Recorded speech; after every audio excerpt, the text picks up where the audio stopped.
আসসালামু আলাইকুম। আপনাদের সামনে আজকে খুব ছোট করে ছোট লেভেলের একজন কথিত রাজনৈতিক বিকাশ এজেন্টকে নিয়ে কথা বলবো। তো তিনি সম্প্রতি তার কিছু বক্তব্য আমার চোখে পড়েছে। তিনি আসলে বিশেষ করে নিজেকে বিএনপি সাজানোর অনেক চেষ্টা করছেন। তো আপনি যদি নিজে বিএনপি হন বা জামাতি হন, কিছু একটা হন, তাহলে তার আপনার এই গণ অধিকার পরিষদ বলে আলাদা কোনো বিকাশ এজেন্টের দোকান খোলার দরকার ছিল না, তাই না? তখনই তো এখন কেন মানে সে বিএনপি হলে আমার কোনো সমস্যা নেই, আগে সেটা বলে নেই। যে কেউ বিএনপি হইতে পারে, যে কেউ জামাত হইতে পারে, ওগুলো আমার কোনো ব্যাপার না। জাস্ট মানে আমি আমার যে বিষয়টা নিয়ে কথা বলতে এসেছি সেটা সূচনাতে এই কথাটুকু বললাম।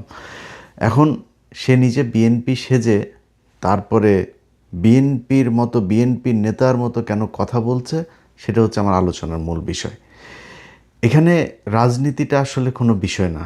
মানুষ সেবা, তারপরে দেশের জন্য জীবন দেয়া, এগুলো কোনো বিষয় না। পকেটে টাকা আসবে, আমি আসছি, টাকা না আসলে নাই। এর আগে বিকাশে এই নুরু আর রাশেদ, এই দুইজন মিলে যে পরিমাণে টাকা পয়সা তারা কামিয়েছে, মানুষ তাদেরকে অঢেল দুহাত ভরে তারপরে এই দেশের মানুষ তাদেরকে ভালোবাসা দিয়েছে, টাকা দিয়েছে, দুইটাই দিয়েছে। কিন্তু সেই বিকাশের টাকা দিয়ে তারা কি করেছে এবং তার পরবর্তীতে গেল 2 বছরে তারা ফুলে ফেপে কি পরিমাণে টাকার মালিক হয়েছে, তার একটা ছোট্ট নিদর্শন, উদাহরণ আপনাদেরকে আজকে দেখিয়ে যাচ্ছে। আমার হাতে বেশ কিছু ডকুমেন্টস এসেছে বিকাশ রাশেদের স্ত্রীর নামে, তার কয়েকটি আপনার স্ট্যাম্প। সেখানে দেখা যাচ্ছে যে রাশেদের স্ত্রী, তিনি বিভিন্ন মানুষকে টাকা সুদে লোন দিচ্ছেন, ধরেন এই যে ইউনুস, আওয়ামী লীগের লোকজন তারে ভালোবেসে বলে সুদা নিউজ, না সুদা নিউজ না কি বলে, সুধি নিউজ রে ধরেন বাংলাদেশে সে গিয়েছে, বাংলাদেশে সে তো কোনো ভালো জিনিস শিখাই দিয়ে আসে না। ধরেন পৃথিবীর বাইরে বিভিন্ন দেশে কী আছে, সুন্দর সুন্দর ট্রাফিক ব্যবস্থা আছে, দুর্নীতিমুক্ত সামাজিক রাষ্ট্র কাঠামো আছে, তারপর আইনের রাষ্ট্রীয় কাঠামো আছে। এই যে এগুলো সে শিখায় নেই। সে বাংলাদেশে গিয়ে সে শিখিয়ে এসেছে হচ্ছে মহিলাদেরকে ন্যাংটা হয়ে রাস্তায় গিয়ে তার করতে হবে, তার অফিসের মেম্বার হইতে হবে, এরপরে তিনি সুদে টাকা দিবেন, সেই সুদের টাকা ফেরত দিতে না পারলে আবার জামাইয়ের লুঙ্গি মুঙ্গি সব খুলে নিয়ে যাবে। এইটাই সুদি ইউনুস আমাদেরকে শিখিয়েছে। তো সুদি ইউনুস থেকে এই রাশেদ, তারপরে বিকাশ নূর কয়েকদিন আগে হুট করে সুদি ইউনুসের প্রোফাইল পিকচার থেকে সরাই দিল। তার আগে প্রোফাইল পিকচার ছিল এই সুদি ইউনুসের সাথে তার ছবি, সরাই দিয়ে তার কয়েক ঘন্টার মাঝে এসে সুদি ইউনুসের বিরুদ্ধে পোস্ট করলো। তো এগুলো তাদের মূলত সবই স্ট্যান্ডবাজি, সব মানে যখন যার কাছ থেকে সুবিধা। এখন ধরেন সে তারেক রহমানকে আমি গ্যারান্টি দিলাম, আমি বেঁচে থাকি আর মারা যাই, আপনাদেরকে গ্যারান্টি দিয়ে বলে দিলাম, এই নুরু, এই রাশেদ বিএনপির কাছ থেকে যেদিন সুবিধা পাবে না, সেদিন বিশাল বড় রাজনৈতিক নেতা হয়ে আবার শেখ মুজিবের মতো ভাজা ঘিয়ের গলায় ভাষণ দিবে। বলে দিলাম, লিখে রাখেন। তো আজকে তারা সুদি ইউনুসের কাছ থেকে যেই সুদের ব্যবসা কারবার শিখেছে, সেটা দিয়ে কি করছে আপনাদেরকে সেটা একটু দেখাই। আচ্ছা, আমার কাছে আসা যেই নথিগুলো এসেছে, সেইখানে একটা স্ট্যাম্প, সেই স্ট্যাম্পটা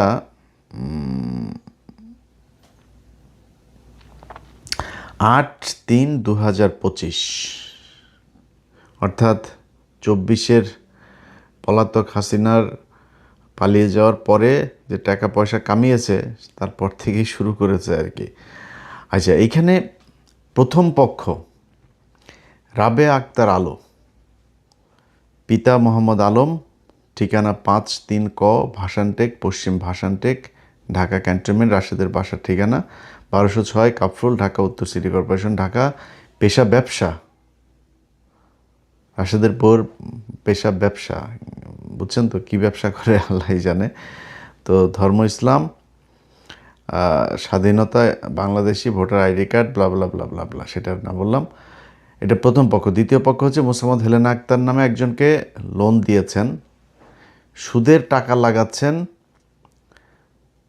সেখানে শুরু করছেন। দেখেন মানে সুধারু হইল ইমানদার আছে, মহান আল্লাহকে স্মরণ করিয়া এই চুক্তিপত্র আরম্ভ করিতেছি।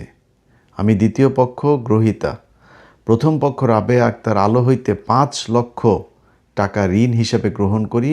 তাতে উল্লেখ থাকে দ্বিতীয় পক্ষকে আমি প্রতি মাসে 4% লভ্যাংশ হিসাবে দিব। আচ্ছা, শর্তাবলী: ঋণের টাকা গ্রহণ করে 8/3/2025 তারিখে প্রথম পক্ষ 4% লাভে প্রতি মাসে 20 লাখ। আরে এই শালা ব্যবসা দেখছেন, 5 লাখে প্রতি মাসে 20,000 টাকা করে রাশেদের বউয়ের ব্যবসা।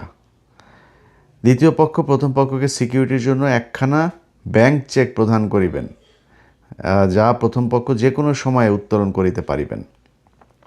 প্রথম পক্ষের টাকা প্রয়োজন হলে দ্বিতীয় পক্ষকে 3 মাস পূর্বে জানাতে হবে। লভ্যাংশ 4%, 20,000 টাকা প্রতি মাসে দ্বিতীয় পক্ষকে প্রদান করিবেন। যদি কোনো দুর্ঘটনায় দ্বিতীয় পক্ষের মৃত্যু হয়, তার অবর্তমানে চুক্তির সমস্ত টাকা তার ওয়ারিশগণের উপর বর্তাইবে, ও যদি কোনো দুর্ঘটনায় প্রথম পক্ষের মৃত্যু হয়, তার অবর্তমানে চুক্তির সমস্ত টাকা তার ওয়ারিশগণ বুঝিয়া পাইবেন। মানে মরার আগে তো সুদ খাবেই, মরার পরে ওর বউ পোলাপান বাচ্চা যারা থাকবে জীবিত, এদেরকেও সুদের মধ্যে দিয়া যাইতেছে, ওরা সুদ খায়া তারপরে দোয়া করবে এর জন্য।